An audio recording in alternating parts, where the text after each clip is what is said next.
Olá! Em nossa reflexão de hoje falaremos sobre a vida de um homem muito conhecido de todos nós, o profeta Elias. O texto encontra-se no livro de 1 Reis, capítulo 19, do verso 1 ao verso 8. Ora, Acabe fez saber a Jezabel tudo o que Elias havia feito e como matar à espada todos os profetas. Então Jezabel mandou um mensageiro a Elias a dizer-lhe: Assim me façam os deuses e outro tanto, se até amanhã, estas horas, eu não fizer a tua vida como a de um deles. Elias teve medo e correu para salvar a sua vida. Quando chegou a Berseba, que pertence a Judá, deixou ali o seu moço. Ele mesmo, porém, foi ao deserto caminho de um dia. Chegou, assentou-se debaixo de um zimbro e pediu para si a morte, dizendo: Já basta, ó Senhor. Toma agora a minha vida, pois não sou melhor do que meus pais.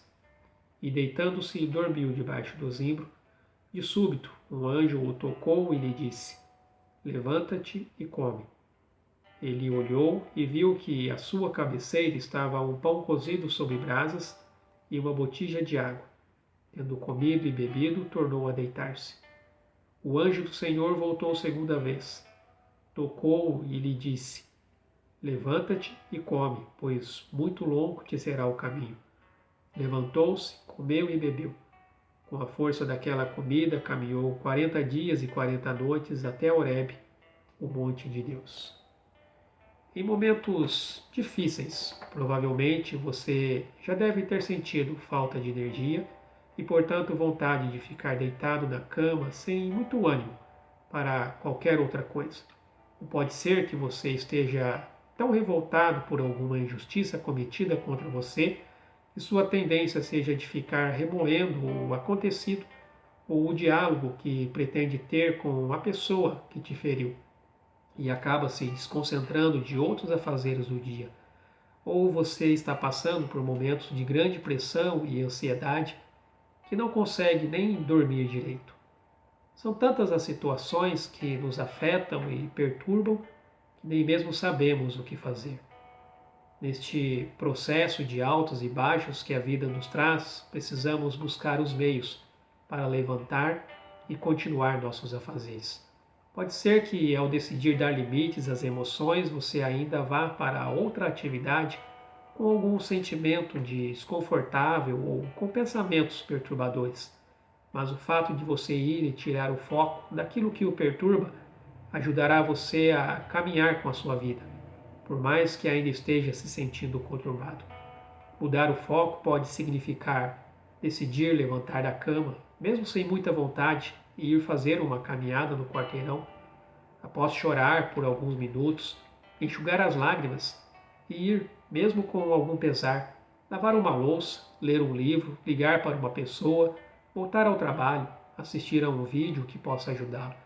Ou seja, em algum momento temos que escolher fazer algumas coisas para não ficarmos centrados nas emoções que se relacionam com o nosso problema. Além disso, podemos em algum momento do dia tirar o foco do que estamos sentindo para pensar um pouquinho a respeito do que podemos fazer por essa dificuldade pela qual estamos passando. Nem que para isto precisemos da ajuda de alguém próximo a nós que, por estar talvez fora da situação, consiga nos ajudar com pensamentos e alternativas mais objetivas quanto a possíveis soluções para o que estamos passando. Vejamos a história de Elias. Ele foi escolhido por Deus para dar o recado ao perverso rei Acabe de que não choveria pelos próximos anos, resultado da aberta desobediência do rei a Deus. Acabe ficou tão furioso que o Senhor orientou a Elias a sair dali e ir para um lugar distante e esconder-se perto do riacho de Querite, a leste do Jordão. Ali Elias se manteve protegido por Deus. Os corvos lhe traziam pão e carne de manhã e de tarde, e ele bebia a água do riacho. Assim que o riacho secou, Deus mandou que Elias fosse até uma cidade chamada Sarepta, onde uma viúva seria sensibilizada por Deus para dar-lhe comida. O filho da viúva morreu, e através da súplica de Elias, o menino ressuscitou. Após relatar ao rei Acabe que voltaria a chover, foi rotulado como o perturbador de Israel e teve a firmeza de convocar os 450 adoradores de Baal e 400 adoradores de Azerá para que ficasse claro para o povo quem era o verdadeiro Deus e quem estaria, na verdade, causando toda aquela desgraça. Um contra 850.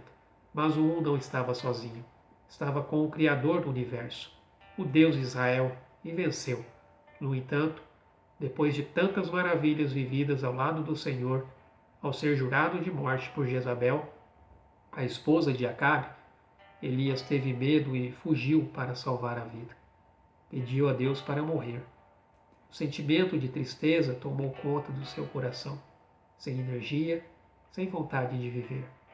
Mas Deus mandou um anjo até Elias, e este ordenou que ele levantasse e comesse. Ele comeu, mas deitou-se de novo. O anjo voltou de novo e pediu que ele comesse mais, porque a viagem seria longa. Então ele se levantou, comeu e bebeu. Fortalecido com aquela comida, viajou 40 dias e 40 noites, até chegar a Horebe, o monte de Deus.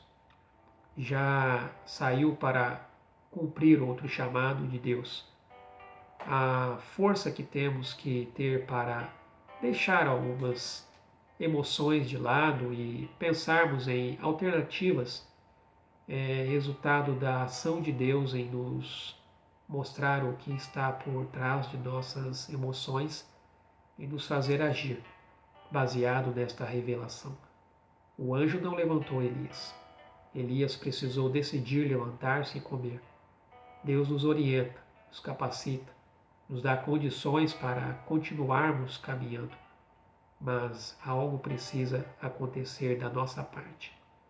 Deus já tem lhe mostrado saídas para sair deste estado de letargia e desespero em que você se encontra. A questão é: o que você tem feito? O que você precisa fazer hoje por sua vida para lidar com essas emoções que o impedem de agir?